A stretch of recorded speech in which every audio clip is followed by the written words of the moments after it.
Hi, everybody. It's May 16th, 2025.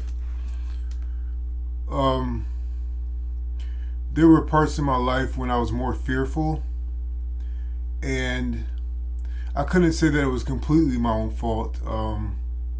It was just that I was confronted with huge, scary ideas when I was at a relatively younger age. And while some of us may have been working on ourselves to the point where they were more familiar with adult life at a younger age, I was more of still a child when I was entering my adulthood, and that was good, because I felt like I enjoyed life. Like life was sweeter because I was so comparatively innocent. I could see the good in things. I wasn't too familiar with the darker side of being a person on Earth, in this world. So after I was rudely awakened to start my adulthood, I came to a close relationship with fear. But I still kept on living, and I still kept the faith despite that. And as I got older, the the fear shrank, but as it shrank, it became more defined. And so the concept today I want to talk about is that when fear gives you a surgical threat to your continuation of your experience, sometimes that can stop us from progressing our dreams, our desires, um, our mission. So the fear will give you a threat, and it will tell you to not do exactly what you want to do, or to do exactly what you don't want to do. Either way.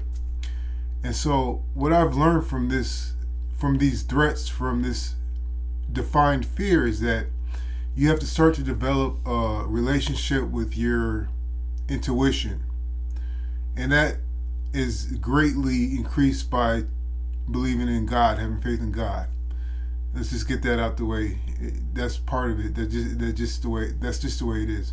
So this defined fear gives you a threat telling you to stay away from this. And your response would initially be to either obey or disobey. And sometimes when I look back, I find that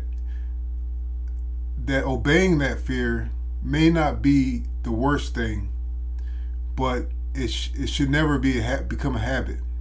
So if you are scared to go forward because you believe the threat is real and that something actually could be lost vital to you, what I have done in the past is that I would divert my own path forward, but slanting away from that blockage. So I would do something adjacent to that I would still get wisdom from, that I would still get gratification from, that I would still get love and companionship from, whatever it might be.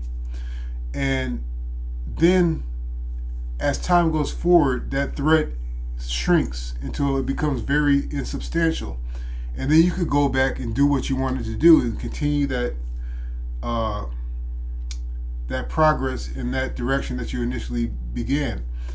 And also, sometimes you will feel that the defined threat from that fear, is total lies, total bluffing on that part, on the part of that fear. So you could just ignore it and go through it.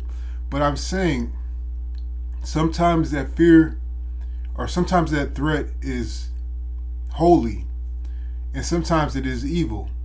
You have to develop an inner awareness that tells you whether to challenge or to divert this fear. And I'm not going to say that you will never make mistakes. I'm not going to say that you will never avoid injury, whether it be spiritual, physical, or mental, emotional, whatever. I'm not saying that you won't ever experience that and you won't make mistakes, but this is the field of life. This is the playing field of life, and no matter what happens, we must always have a trust that allows us to get up from the ground and start walking again and to start experiencing life again. There's room for foolishness as much as there is room for wisdom. It's just that in this life there are copious amounts of pain that we just do not that we are tired of, that we just do not want to deal with anymore, because it seems like there's so much sour and not enough sweet. But if you can center yourself, there is a baseline of happiness, there is a baseline of peace, there is a baseline of hope and light. It's just that what we are conditioned to see is the darkness, and we're conditioned to feel the pain, because my theory is because, first of all, I said before that it's louder, that's a given, but wouldn't if we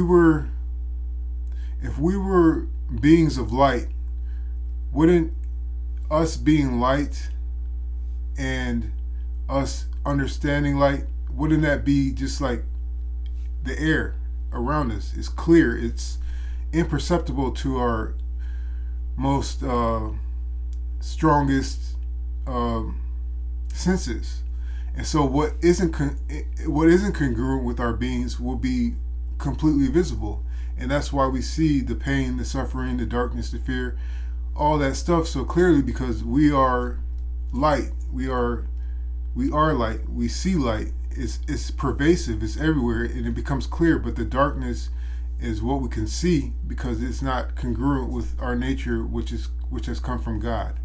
So, what I want to conclude with is, going back to the idea, is that when there's a defined threat from fear, use your intuition to see which path you should take. I hope this helps.